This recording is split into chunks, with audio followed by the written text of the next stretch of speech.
साथियों, आप सभी लोग जानते हैं कि 1 नवंबर 2025 को देवउठनी एकादशी है, जिस दिन भगवान विष्णु अपनी 4 महीने की योग निद्रा के बाद उठते हैं और इसी दिन तुलसी विवाह आप सभी लोग अपने घर में करेंगे।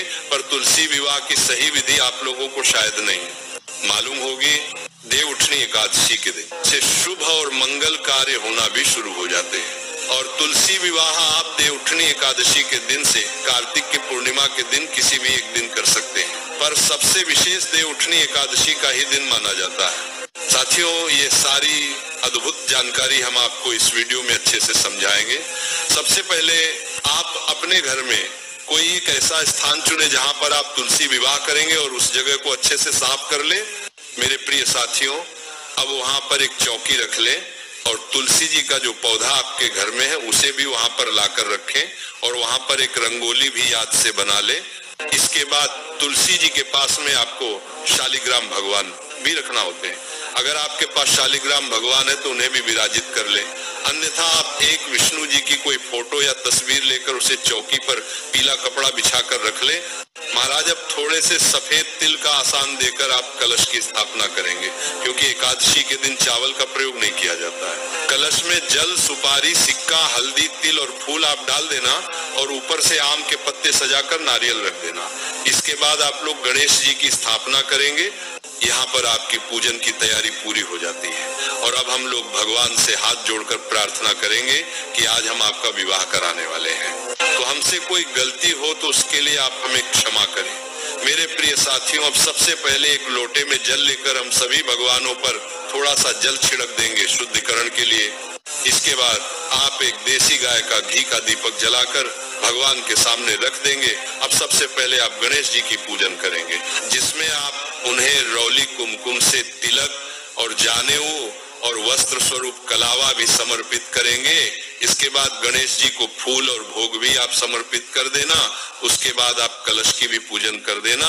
महाराज, अब हम विवाह की रस्म शुरू करेंगे, जिसमें सबसे पहले हम हल्दी की रस्म करेंगे और थोड़ी सी सूखी हल्दी लेकर उसमें दूध मिलाकर उसका पेस्ट बनाकर सबसे पहले 5 बार शालिग्राम भगवान को हल्दी लगाएंगे और उसके बाद में यही हल्दी तुलसी जी को हम 5 पर वापस से लगाएंगे। यहाँ पर हल्दी की रस्म पूरी हो जाती है। साथियों, इसके बाद हम लोग मेहंदी की रस्म करेंगे। उसके लिए भी आप थोड़ी सी मेहंदी घोलकर या कोण लेकर 5 बार शालिग्राम जी को मेहंदी लगाएंगे और फिर यही मेहंदी तुलसी जी को हम 5 बार लगाएंगे। साथियों, इसके बाद में हम शालिग्राम जी को चंदन से तिलक करेंगे और तुलसी जी को रौली कुंकू से तिलक करेंगे। अब थोड़ी सी सफेद तिल शालिग्राम जी और तुलसी जी को हम चढ़ा देंगे और इस दिन चावल का प्रयोग ना करें, क्योंकि देवउठनी एकादशी का दिन रहेगा। साथियों, जब शालिग्राम जी को जानेऊ और कलवा आप चढ़ाए और तुलसी जी को चुनरी उठाए, महाराज अब हम वरमाला की रस्म करेंगे, जिसमें सबसे पहले हम तुलसी जी को एक फूलों की माला छुआकर शालिग्राम भगवान को पहना देंगे।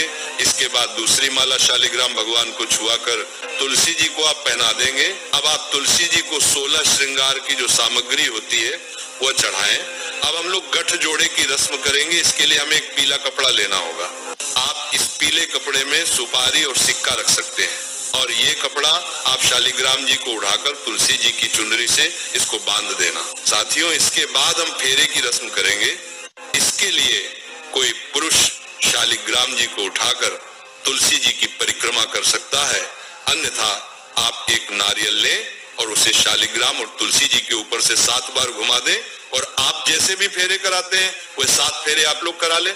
मेरे प्रिय साथियों, इसके बाद हम सिंदूर दान करेंगे। इसके लिए एक सिक्के में थोड़ा सा सिंदूर लेकर शालिग्राम जी को छुआकर तुलसी जी में समर्पित करना है और बाद में ये सिक्का तुलसी के गमले में ही आप रख दें। अब हम लोग कन्यादान की रस्म करेंगे।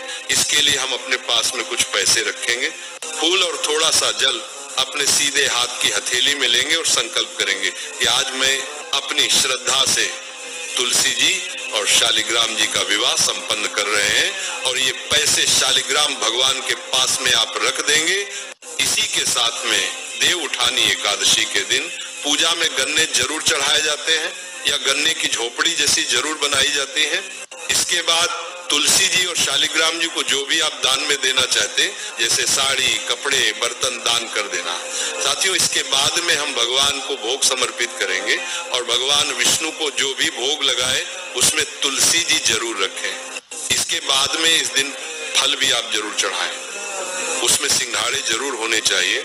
उसके बाद आप एक लोटा जल भगवान के पास में रख देंगे और उसके बाद में आप तुलसी विवाह की कथा सुनेंगे और हाथ में तिल और फूल लेकर ही कथा सुनेंगे। फिर ये तिल और फूल आप लोग जल की लोटे में चढ़ा देंगे। महाराज, इसके बाद में हम तुलसी जी की परिक्रमा करेंगे। आप चाहे तो एक 5, 7, 11 या 108 परिक्रमा भी कर सकते हैं। इसके बाद हम भगवान को धूप दीप दिखाएंगे और फिर अब हम आरती करेंगे। आरती के लिए आप अलग से कपूर जलाकर या दिया जलाकर गणेश जी, शालिग्राम और तुलसी जी की आरती कर सकते हैं और सभी भगवान से आप प्रार्थना करेंगे।